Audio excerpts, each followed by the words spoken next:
Hi, my name is Stephen Martile at freedomeducation.ca, and this is the 5th video on change your thoughts to change your life.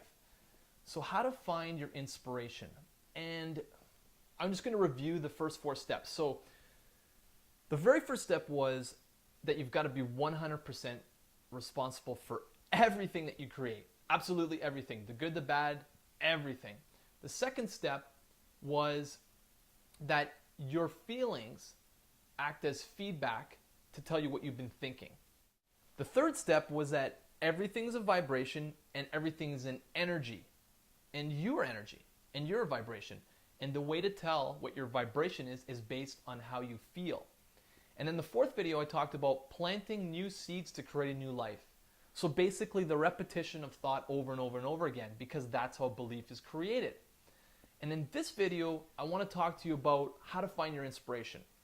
And this isn't something that you kind of like discover. It's actually something, and maybe it's my engineering, but it's something you manufacture. And so the creative process, like I was saying earlier, is about, your thoughts, creating your feelings, and then your actions. And so inspiration or inspired action is at the point where you've been cultivating, you've been creating this desire. You've been thinking these thoughts over and over again, and at some point you feel inspired to go and take action.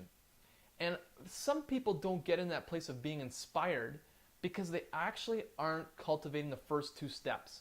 So they're not feeling or thinking specifically and intentionally to achieve a goal or create an experience.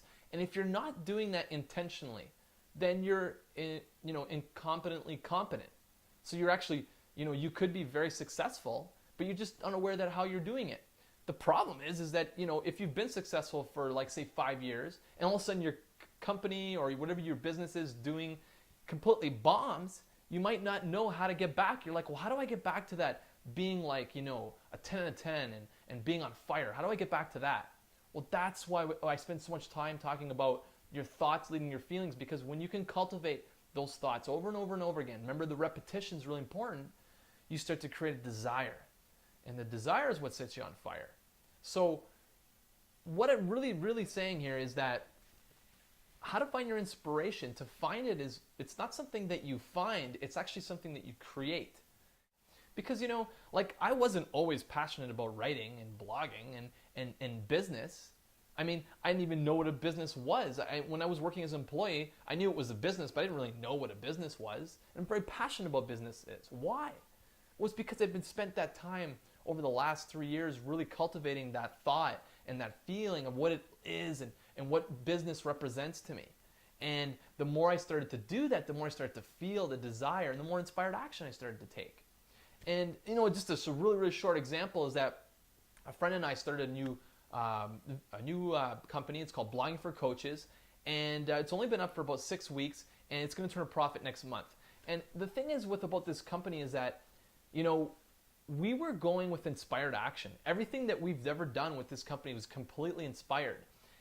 But the big piece that, that I really want to share with you is that I was thinking about that idea to create some sort of business where we could teach coaches on how to build their business with a blog for about a year. So it's something I've been kind of cultivating and sort of, kind of fine-tuning, and it's kind of like the plants in my front yard. I spent all 4 months last year taking out weeds and putting the plants in the right spot and adding water and making sure they were taken care of. And, it was a lot of work up front because I was doing the inner work, right? That thoughts and the feelings, getting that adjustment. And this year, we're not even in May yet, and they're blooming like crazy.